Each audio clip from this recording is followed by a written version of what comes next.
Anak saya masih di kampung, Pak. Masih sama emaknya. Oh.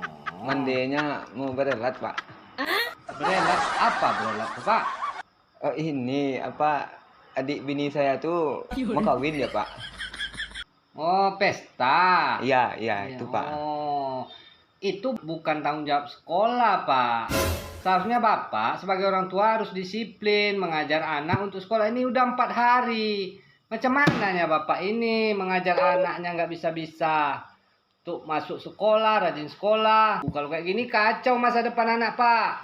Baru 4 hari dia libur nih, Pak. Masalah lu, Pak, tuh. Apa seminggu libur utang mah? Nah, tuh ada membawa Pak ke rumah tuh. Baru sampai hari nak ada libur baunya. Lah, libur, Pak. Libur apa saya? Itu bini Pak Melayan. Nah, seminggu Pak libur. Nggak ada dia membawa Pak ke rumah tuh. Macam-macam, Pak. Aku